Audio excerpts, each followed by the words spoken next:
They called it a routine warrant. That's how it always starts. Routine, standard, just another night in South Dallas. But nothing about that night was routine. Because I pressed record. I pressed record when nobody else did, and that single button flipped my life upside down. My name's Eli Morales, 24 years old. Dallas PD, Patrol Division, South Central Sector. Rookie badge, still shiny enough to catch the dashboard lights. I drive a 2014 Crown Vic that rattles when it idles and smells like old fries and gun oil. I pay $1,180 a month in rent. I eat way more gas station burritos than vegetables. And my mom calls every Sunday to ask if I'm being careful out there. I thought I knew what careful meant. That night, July 19th, 2022, we were briefed on a probable narcotics house off Bexar Street. Intel came from a confidential informant. Small-time dealer, Big Supply Sergeant Harlan Dunn ran point. He'd been a cop longer than I'd been alive. Square jaw, silver hair, voice like gravel poured over authority. "Quick in, quick out," he said. "We're knocking with authority." Everyone laughed. That was his phrase for bust the door down and ask questions later. We rolled out at 21:14 hours, 7 of us in the stack. I was rear cover, watching alley and perimeter. My body cam was on. Standard policy that night, command said. Body cams were optional. They called it intel sensitive. Something about an undercover op. I didn't like it. Optional meant invisible. I hit record anyway, tucked the blinking red light behind my vest flap where no one would notice. The house was one story, paint peeling like sunburn, porch light dead. I could hear the cicadas louder than our footsteps. Dunn signaled, counted down on his fingers, 3, 2, 1, and the ram hit the door. It splintered like balsa wood. Shouting, flashlights, the usual chaos. I stayed outside covering the alley when the first gunshot cracked. 1 pop, then 3 more. My radio exploded with voices. "Shots fired. Officer down. Suspect neutralized." Training says, "Move toward the sound." Instinct said, "Stay alive."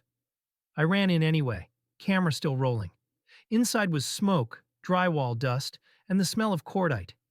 And on the floor, halfway between the kitchen and hallway, was a kid, maybe 17, hoodie, hands empty, eyes wide open, but not seeing anything.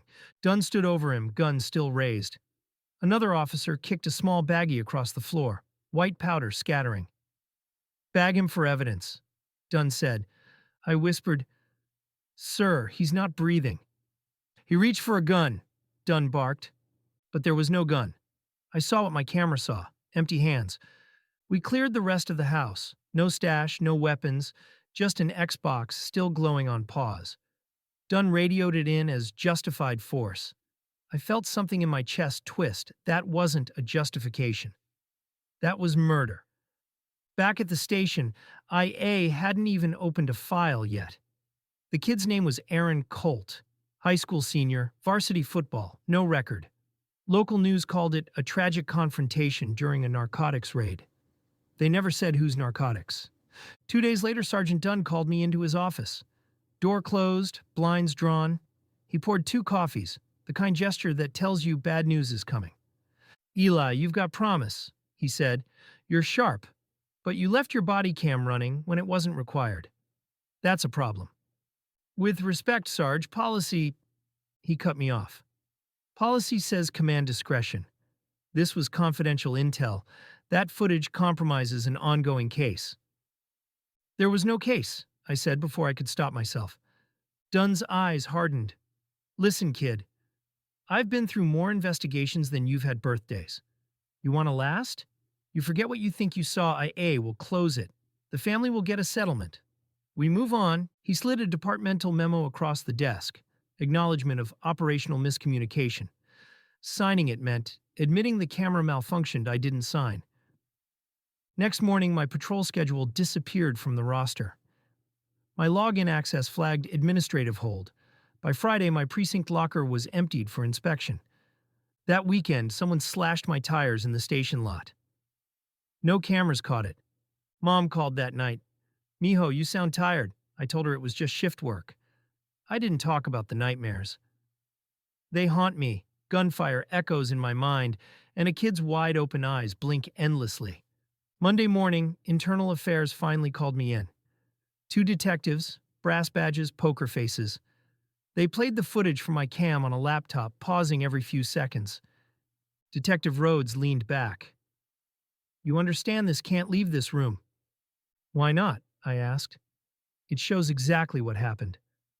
"It shows your perspective," he said, "but departmental review found narcotics residue on scene. The DA's office already cleared the team. That residue was planted." "You making accusations, Officer Morales?"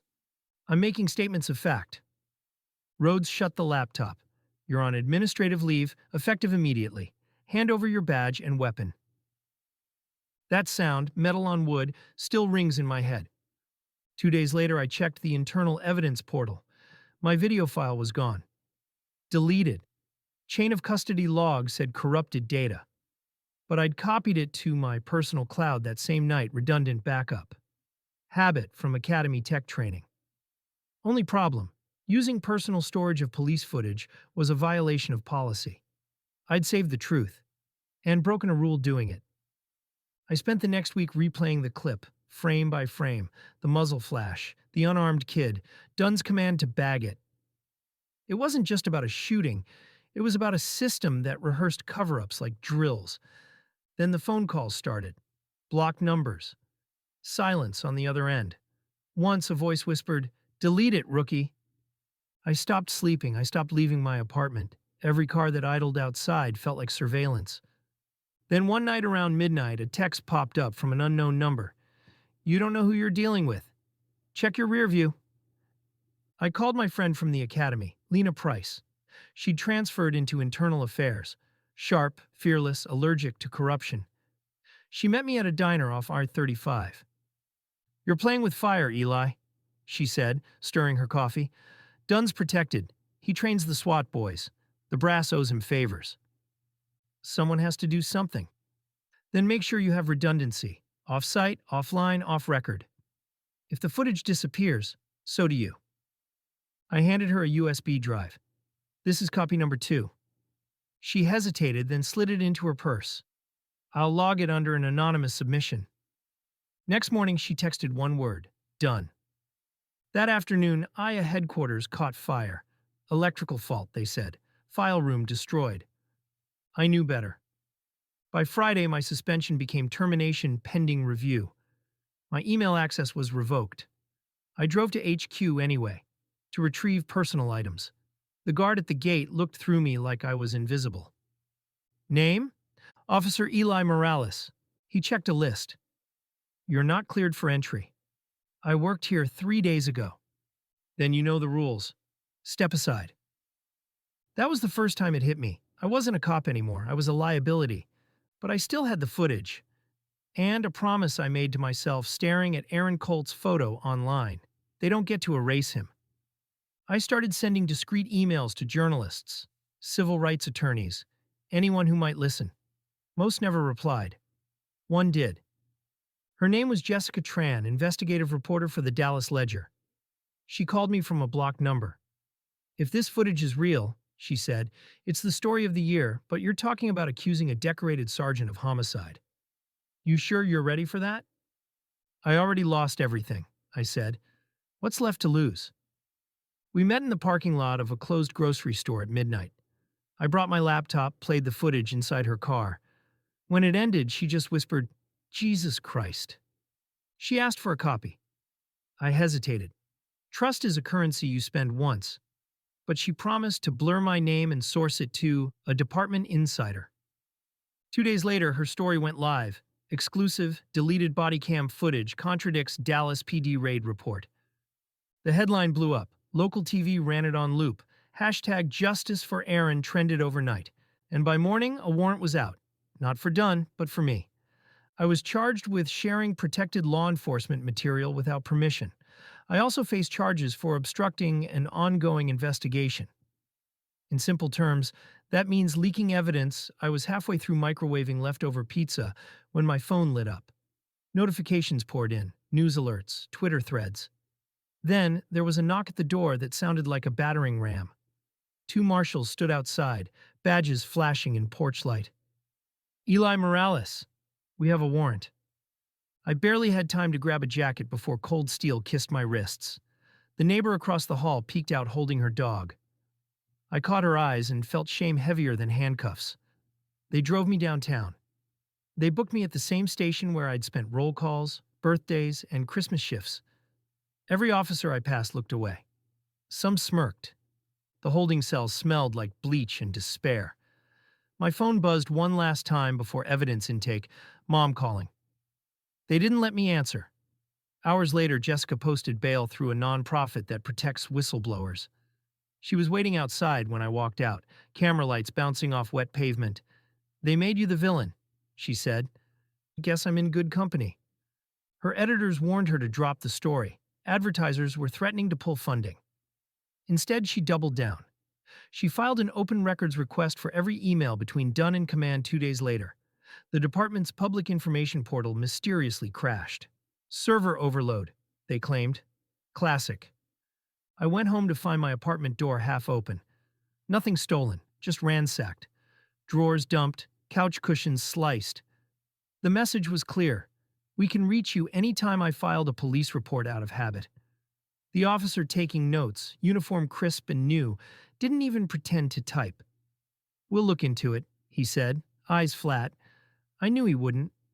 Sleep stopped existing. Every creak in the walls became footsteps. I moved motels every other night.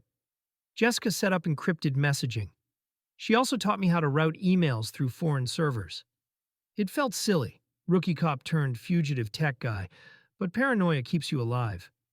A week later, she texted me 3 words. "Got the emails." We met at a storage unit near Love Field. Inside was a folding table, 2 laptops, and enough energy drinks to power a precinct. She showed me a thread labeled Operation Cinder Done, Deputy Chief Monroe. "Media inquiry likely. Ensure all body cam references are scrubbed. Morales flagged non-compliant. Recommend termination before IA review. Dispose of USB if recovered." Dispose of USB? My stomach flipped. They'd known I copied it. They'd been hunting evidence, not me, until they realized I was the evidence. Jessica grinned without humor. "This isn't just one bad sergeant. It's policy." We mirrored the emails to 3 cloud servers, 2 offshore. She wanted to publish again. I wanted leverage. "If we drop everything now, they'll bury it as fake," I said. "We need a witness." That witness arrived by accident. A week later, Lena Price, the IA friend who'd hidden the first USB, called from a burner phone. Her voice trembled. "They're coming after me too. I've got transfer papers to another city, suddenly lost pension credit. But I copied Dunn's training rosters. You'll want to see them." They weren't rosters. They were lists of field validations. These included off-books raids. None had warrants, and all were approved by Dunn or Monroe. 17 addresses, 6 fatalities, 0 prosecutions. 1 note beside Aaron Colt's address, CI payout approved. Translation: they paid an informant for a setup that killed a kid. Jessica's newsroom prepped a bombshell series. We gave everything nicknames: the footage, the emails, the list. But the department moved first. The city attorney filed a restraining order to stop publication. They cited national security implications. That's bureaucratic code for "we're panicking." News spread anyway. Someone leaked screenshots to Reddit, then to CNN. #$ Operation Cinder trended worldwide. Protesters gathered outside DPDHQ Dunn gave a press conference under the flag backdrop, denying everything. "These accusations come from a disgruntled former officer facing criminal charges," he said. That night, my voicemail was flooded with death threats and wedding proposal DMs. Internet fame is weird. Then came the raid. On me. 3 a.m. sirens, flashlights through blinds. They hit my motel room like they were storming Fallujah. But I wasn't there. Jessica insisted I move 2 hours earlier after she saw an unmarked SUV circling the lot. I'd grumbled about paranoia, but she'd been right before we saw it all on a grainy black and white security feed from the parking lot. My door blew in as a dozen armed men rushed inside. "They're desperate," she whispered. By sunrise, public sentiment flipped. News anchors replayed the clip of cops raiding a whistleblower's empty motel room. City Council demanded an external investigation. The mayor promised full transparency. I laughed so hard I nearly choked on stale coffee. Transparency meant another committee that would dissolve in 3 months. 2 days later, Lena vanished. Her phone went dark, apartment empty, forwarding address scrubbed. Jessica called every contact she had. Nothing. Then a plain envelope slid under my motel door. Inside was a thumb drive labeled Last Copy. No note. I plugged it into my laptop, half expecting malware. It was body cam footage, but not mine. Different angle, same raid, Dunn's own camera, the one he swore had malfunctioned. Dunn shouted as he planted the baggie. He also told another officer to move the gun from the evidence table to the floor. The audio caught him laughing. Another righteous shoot, boys. I sat frozen. They killed him for a bonus. Jessica's voice cracked. We released this. They can't spin it. We encrypted and watermarked the files. Then we scheduled uploads to all major outlets for noon the next day. I barely slept, dreaming of sirens and static.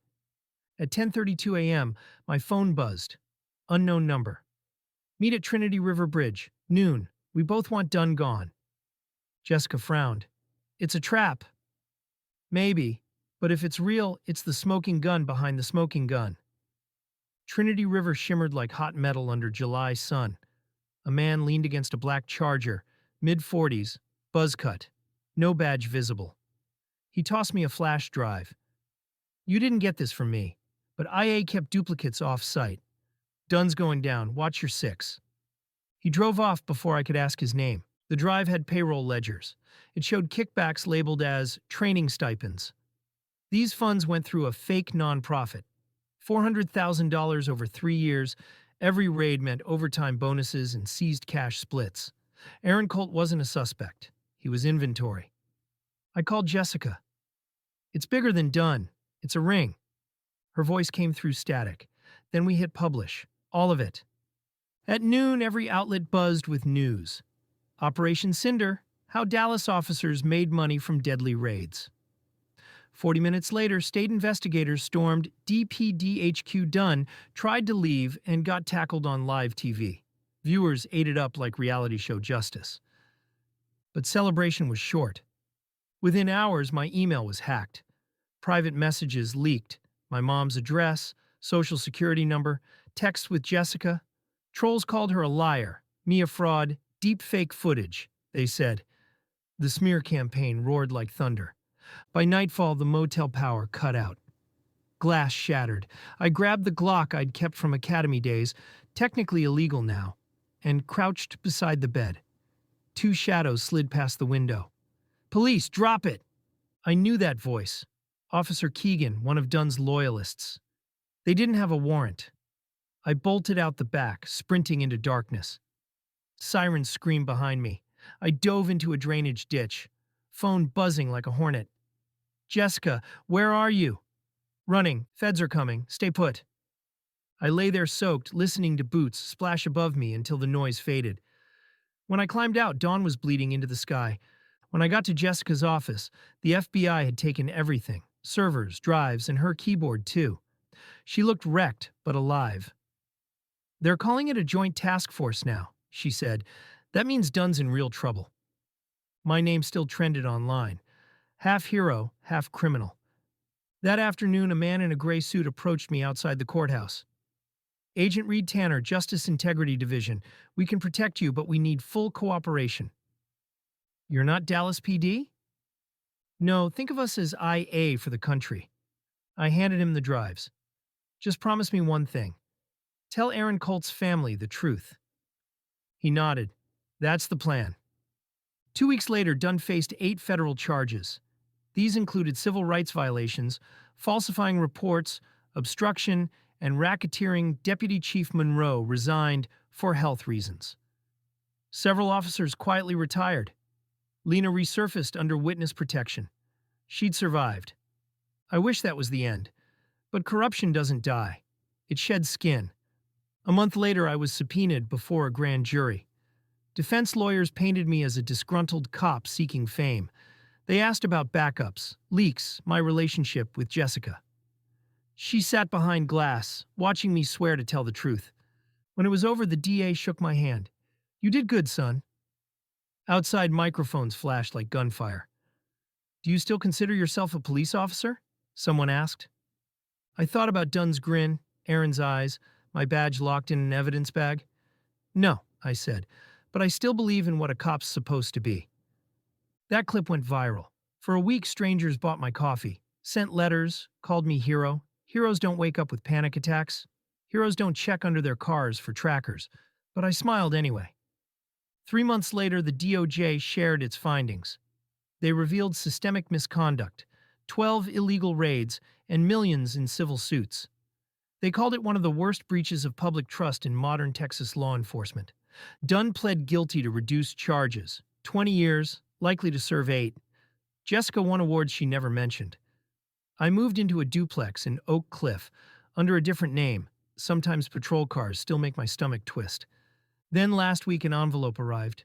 No return address. Inside was a photo, me testifying, mid-sentence. On the back, some of us still wear the badge right. Maybe Reed, maybe another cop who needed to believe. Either way, it reminded me why I'd started this. I keep the body cam card locked in a safe. Not because I need proof anymore, but because it's the only piece of that night that still feels real. But peace didn't last long. One morning, Jessica called from D.C. Eli, have you seen the leak? What leak?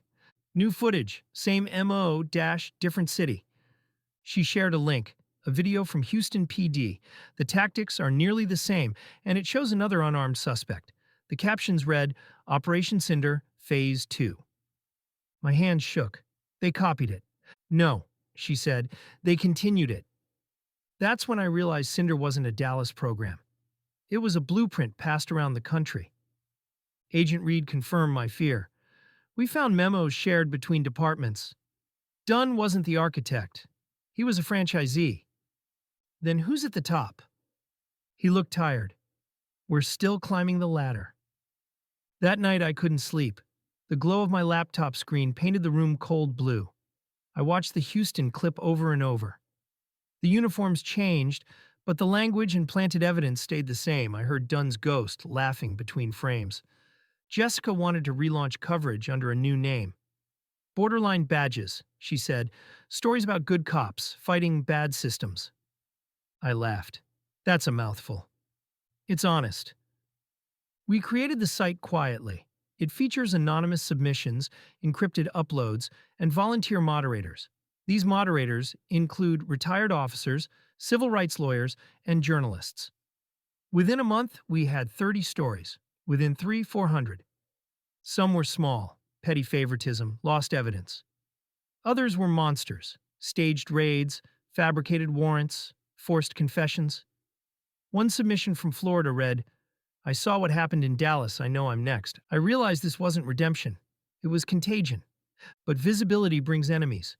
Servers crashed twice from DDoS attacks. Someone tried tracing IPs through volunteer nodes. A dark SUV started parking outside my duplex at night. Headlights flashed twice at 3 a.m. Then it rolled away. I didn't chase it. You can't chase shadows. 6 months in, Congress noticed. Jessica testified remotely before a reform committee. I watched on my laptop, heart pounding, as senators quoted lines from my report. When one asked, "Who is Eli Morales?" she smiled, a cop who remembered why he put the badge on. For a second I thought maybe that was closure, but closure is a story word, not a life word. A week later a package arrived, no sender. Inside, a VHS tape and a note written in block letters. History repeats. I hadn't seen a VHS in years. I borrowed an old player from a pawn shop, hooked it up. Static, then grainy footage of a warehouse raid, timestamp 3 weeks old, different city. Same playbook, same gunfire. I called Jessica. They're copying the playbook. She sighed. Then we keep recording. We uploaded the tape as episode 0. It shattered every traffic record we had. Comments poured in. This can't be real. Why isn't the news covering this? Some called it fake. Others called it proof. Either way, people were watching.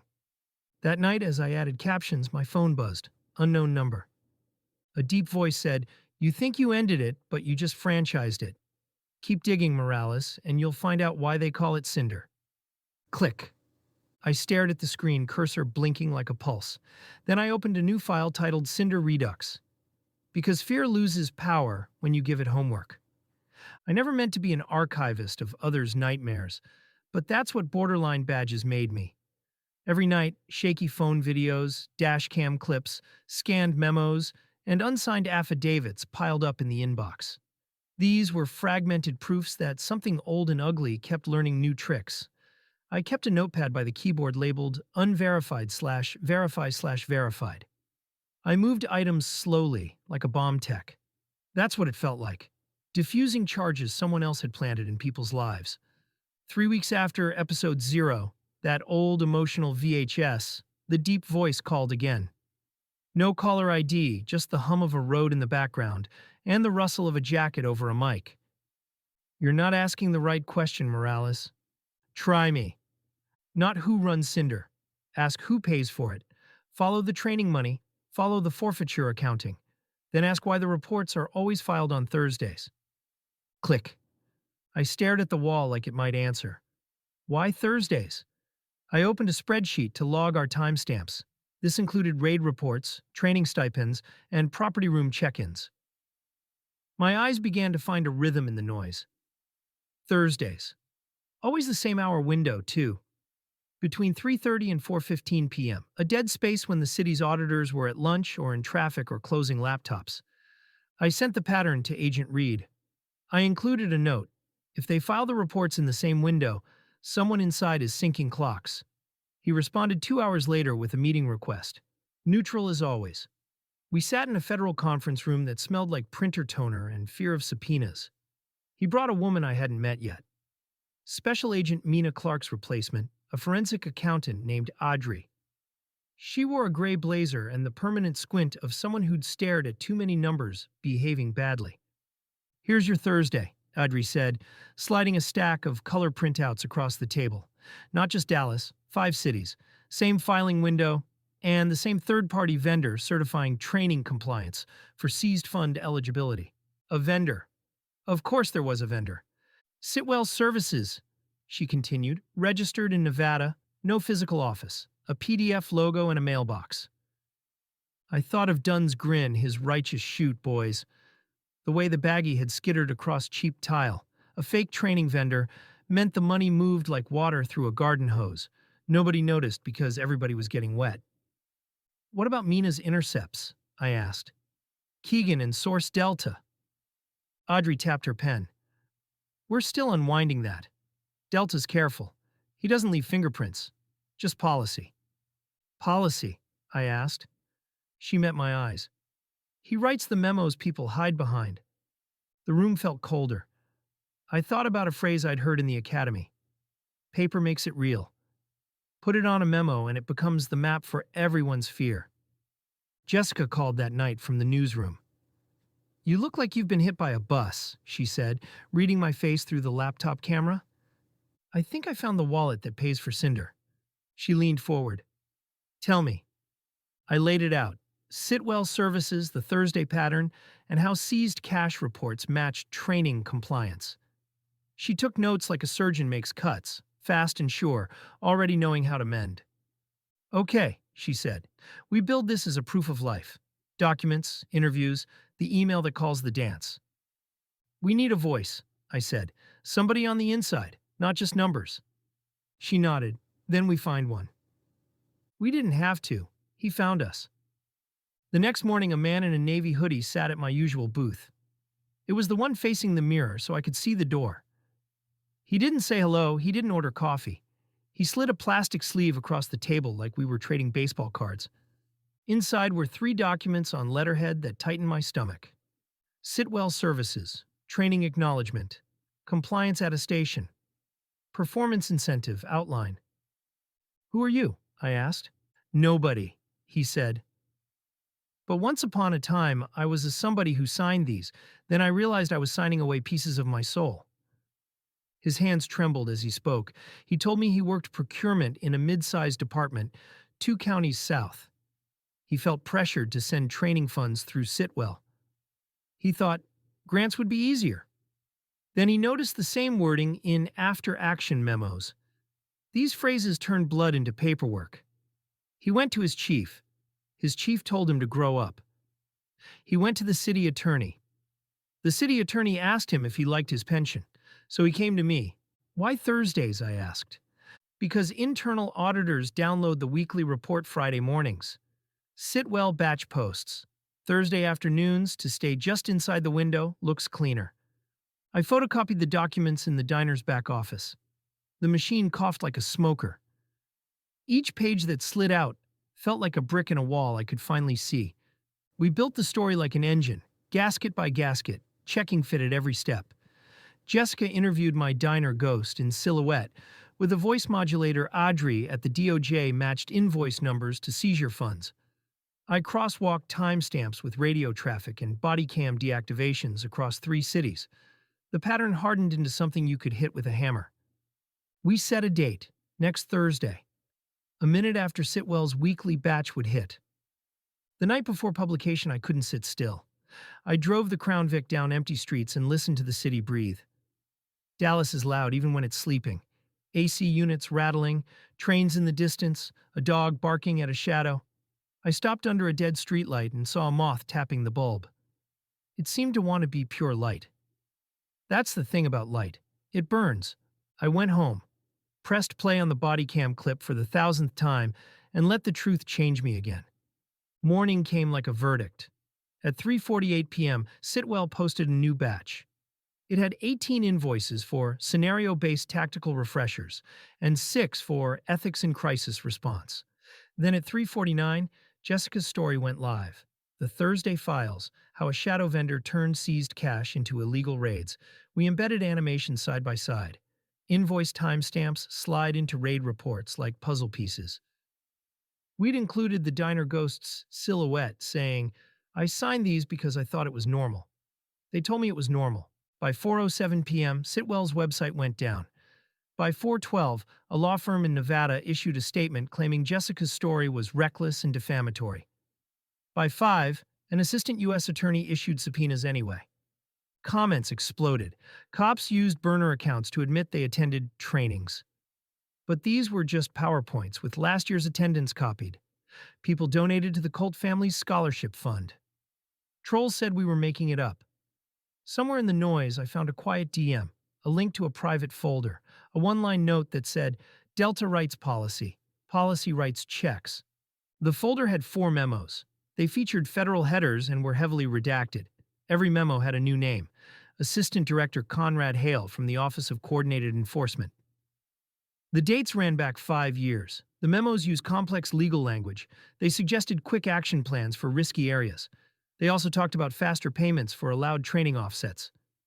If you didn't speak bureaucrat, it sounded like safety. If you did, it screamed blank check. I sent the memos to Reed. He called me 20 minutes later, voice tighter than I'd ever heard. "Where did you get those?" "Anonymous drop." "They're real and they're dynamite. Hale's been untouchable for a decade." "Delta?" I asked. A silence long enough to hear his breath. "We think so." "How do we prove it?" "At that level," Reed said, "you don't. You force his friends to pick between him and their pensions." I wanted something cleaner, an arrest, a press conference, a perp walk under lights, but corruption at altitude doesn't trip over handcuffs. It trips over panic. 2 days later, panic showed up in my mailbox. No stamp, no return address, just a manila envelope that felt heavy with intention. Inside was a printout of my daily routine. It showed times, locations, and photos from security cameras I never noticed. A yellow sticky note on top said, "Sleep, hero. We'll watch." I slept at a friend's garage that night, head on a duffel, Glock under the pillow.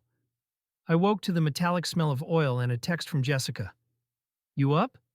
She sent a new link. Another city. Another Thursday batch. Sitwell had changed its name overnight. Same officers, same invoices, new logo. We went back to work. That's what you do when the ground tilts. You find a new center. I mapped the rebranded Sitwell front to a Wyoming LLC, which mapped to a DC foundation with a patriotic name. The foundation's director had a photo shaking hands with Hale on a veterans charity stage. The caption read, "Partners in Safety." I felt sick and weirdly calm at the same time. When rot surrounds us, each breath is a choice. Take in the truth or hold your nose and suffocate. I went for a run without telling anyone. Body craving motion. The heat wrapped Dallas like a wet towel. As I cut past a park, a black SUV matched my pace on the street windows tinted. I kept running. The SUV crept, then accelerated, then cut the corner ahead of me and idled. I veered into a side street and ducked into a taqueria, heart punching my ribs. The cashier looked up. Agua? I nodded. I watched through the Coke fridge for 20 minutes. Then the SUV drifted away. I texted Reed a license plate. He replied, rental, different state, stay with friends tonight. I stayed with an old academy buddy who'd washed out and now tuned motorcycles. He didn't ask questions. He gave me a couch and a blanket, and the kind of silence you can trust. We watched a replay of a Mavericks game with the sound off and ate cold pizza out of the box. For 3 minutes and 40 seconds, I wasn't a whistleblower. I was just a guy trying to remember how to be ordinary. The next morning, Reed called. We got a judge, he said. Real one, not a rubber stamp. We're executing warrants on Sitwell and 2 affiliated nonprofits at 6 a.m. tomorrow. If we're fast, we catch their servers before they start shredding. What do you need from me? I asked. Stay alive, he said, and be ready to read names on camera if we need the public to hold the door open. I didn't want to be the face again. Faces draw fire. But sometimes fire is exactly what melts the lock. The raids rolled at dawn like a heartbeat. Dallas, Houston, Phoenix, Cincinnati, Jacksonville. Reed texted me photos of agents hauling bankers' boxes out of bland office parks in Dallas. A man in a suit attempted to hide a server tower in a Lexus trunk. 2 agents stopped him like linebackers. In Phoenix, the Sitwell office was a closet with a desk, a fern that had given up on life, and a router duct taped to a shelf. It would have been funny if it didn't smell like burned paper. By afternoon, Hale released a statement from Washington. We are cooperating fully. Any misuse of funds was a local anomaly, not a federal directive. That sentence read like a prelude to a fall. Jessica and I recorded our first live stream. We laid out the week's evidence like a defense attorney who still believed in justice. Viewer count climbed from hundreds to tens of thousands in minutes. Cops wrote in the chat, begging us to say their towns out loud so they wouldn't feel crazy. A mother shared that her son was searched on his own lawn for matching a description. He never smiled again after that. The chat flew by too fast to read, a river made of pain and hope. Near the end of the stream, Ahmad pinged me. Caller on hold claims he's Source Delta. My stomach dropped. We clicked him in. The line hissed like a snake warming up. I told you to follow the money, the voice said. Same deep timbre as before, calm, tired. You did. Are you Conrad Hale? Jessica asked. Silence, then. Names don't matter. They matter to the families. Another quiet. I started this as a pilot to fix a problem politicians wouldn't touch, he said. Then people who like money more than law found a way to scale it. I wrote memos to regulate it, not to feed it. Then why the cover-ups? Why Thursdays? Because oversight eats lunch too, he said, almost sad. Because humans cut corners. Because the machine rewards speed over truth. Because when the first bad shot rang out, no one wanted to be the one to say stop. Turn yourself in, I said. He laughed once, a sound like breaking glass. To whom? Someone you don't control. The line went dead. 2 hours later, Reed texted. Hale's on a plane, headed to a hearing. Don't go anywhere. It was like being told to stay put during an earthquake. The hearing was private. It was a closed briefing with a congressional subcommittee, but the leak got out anyway. Jessica received a staffer's summary. It mentioned the memos, the Thursday pattern, and the shell nonprofits. It also noted how seized cash ended up in trainings that only taught how to justify more seizures. Hale had defended the intent. Intent is a word lawyers hand you when results are a crime. 3 days later, Hale resigned. Health reasons. He'd spend more time with his family. The statement was an echo from Monroe's mouth months earlier. I wanted to feel triumph. I felt tired. Tired didn't mean done. It meant I owed people a story with an ending worthy of their beginnings. We built one last episode for the first season of Borderline Badges. We called it Receipts and Reverence. No stings, no music swells, just faces and names and the receipts that forced them into the light. We opened with Aaron Colt's photo, his smile catching the Texas sun, and with his mother's voice. He wanted to be a cop. We cut to the diner ghost saying, "I signed my name. I can't unsign it." We wrapped up with a shot of hands, cops, nurses, and janitors, all holding paper, a receipt, a memo, a transcript, a letter. Proof that there were still rules. The night it aired, I drove to the Trinity River and parked where the black Charger had once idled. The water moved dark and slow, carrying the city's reflection downstream. A man stepped out of the shadows in a windbreaker and a ball cap. I tensed until he lifted empty hands. "Relax, Morales," Reed said. "If this was a sting, I'd bring paperwork." I laughed, a little broken around the edges. "We done?" "We're never done. But some chapters close." He handed me a small box. Inside lay my badge, the one I'd placed on a desk that smelled like lemon cleaner and compromise. "I can't take that," I said. "Not to wear," he said. "To remember. That metal didn't lie to you. Men did." The river whispered. Cars hissed over the bridge. Somewhere a train wailed the kind of note you only hear at night. I slid the badge back into the box. "You think I helped?" He studied me like a witness he trusted, but still needed to test. "You recorded what you saw? You kept copies. You told the truth. That's the job." I remembered the academy oath and the creak of the old gym's rafters. A room feels different when everyone speaks the same words, hoping to make them fresh serve. Protect, uphold. Words are easy. Doing is hard. We stood there until the air turned cool. Before he left, Reed said, "If you ever want to come inside, we could use you." "Inside what?" I asked. He smiled. "The part that still wants to do the job." I watched his taillights recede and thought about doors that close and doors that are closed for you. In all the sadness and receipts, I found a door I could open, a place where a camera and a conscience could be enough.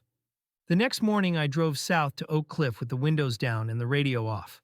I grabbed breakfast tacos from a spot with tortillas so hot they burn your hands. The salsa hits you hard, reminding you what it feels like to be alive. An older man at the counter nodded at me. Then at the news on the small TV, my face flashed for a second. A still from the stream. "You that kid who said no?" he asked. I hesitated. "Sometimes." He smiled. "Keep saying no when no is right." I carried that like a blessing. In the months that followed, Borderline Badges didn't get easier. It got heavier and more real. An Ohio dispatcher sent us hours of tapes along with her handwritten log. In it, she noted timestamps where an officer's name appeared too often when someone got hurt. A public defender in New Mexico shared a spreadsheet. It connected plea deals to body cam malfunctions. A lieutenant in Oregon, about to retire, sent us a beige banker's box. Inside were union newsletters and memo drafts. Some lines were highlighted in yellow. They coached officers on how to write force reports for review. We didn't publish everything. Some stories fell short of our standards. Others were vendettas disguised as whistleblowing. Some were cries for help that needed therapists, not views. We also created a pipeline. It includes a list of counselors who understand trauma. We set up a quiet fund for legal consultations. This way, we can tell people you matter, without making them feel like content. I still take long drives when the inbox feels like it's swallowing me. Sometimes I end up at the empty lot where the first raid house used to stand. The city tore it down. Wild grass took the foundation back. Cicadas still play the same song they did that night. When I close my eyes, I smell drywall dust and cordite. I hear the radio crackle. My thumb finds the button that changed everything. People ask if I regret recording when I wasn't required. I don't. Policies are written in ink. Conscience is written in bone. Ink can be erased. Bone remembers. I won't pretend I don't miss the job. I miss the simple things. Clearing a traffic hazard at 2 a.m. felt good. Changing a flat tire for a mom with two kids asleep in the back was rewarding. I also miss being the blue car that made bad men walk away from someone in need. There's another world where I kept my head down, signed the memo, and climbed a ladder built on silence. Maybe that version of me sleeps better. Maybe he doesn't sleep at all. Every episode I end with the same line now. It started as a tagline. It became a prayer. I aim at myself first. Justice wears two faces. You have to choose which one you'll look like when the camera finds you. If you're watching this because an algorithm fed you outrage, I won't try to sell you virtue like a product. I'll ask you for something harder. Keep receipts of your kindness and your courage, of your mistakes and the times you said nothing and knew better. Because one day someone will press play on your life and need proof that you stood where you said you stood. I still receive letters from cops. They say they turned on their cams at the right moment. This change cost them. They shifted to midnight shifts, and friends stopped sitting at their table. I tell them tables are overrated. Build longer benches. Sit with nurses, teachers, mechanics, ex-cons who made it and don't want to be called ex-anything anymore. Sit with mothers who bury sons on Tuesdays because their GoFundMe reached goal on Monday. Join the coders of encryption plugins and the librarians who believe in the truth of printed books on tidy shelves. Sit with anyone who knows the difference between a law and a lie. Last week, Jessica sent me a photo from DC. It showed a wall of Polaroids in a newsroom conference room. These photos featured people who had sent tips through our site. Their tips led to reforms, arrests, or resignations. She'd pinned a sticky note at the top. They kept the camera on. I stared at it for a long time. I thought about the kid on that floor. We say his name at the start of every live stream, like grace before a meal. I whispered it out loud in my kitchen with the morning light on the counter. Aaron. Some nights I dream of the badge again. It's heavier than it used to be, as if the metal drank everything we poured into it. In the dream, I pick it up and it's warm, like it just came out of a forge I expected to burn my palm. It doesn't. It just sits there, a circle of weight saying, you can put me back on without the uniform. When I wake, I don't reach for the safe, I reach for the camera. I'm not naive. Power doesn't surrender because you send it a link. It yields because enough people stop being useful to its lies. That takes time and loss and unglamorous work no one will ever thank you for. Output, boring meetings, dull audits, and community boards memorize budget line items. Only then do smiles break. It takes the kind of heroism that never trends. But sometimes it also takes a rookie who presses record when the memo says optional. If this story found you when you needed a push, take it. If it found you when you needed a rest, take that too. I don't know where you are or what keeps you up at night, but I do know this. There's a Thursday report nearby. Someone needs to read it and they aren't on lunch break. Justice wears two faces. Drop your city below. Tell me where you draw the line and tell me why. And if you ever find yourself with a shaking hand over a button that turns on the light, press it.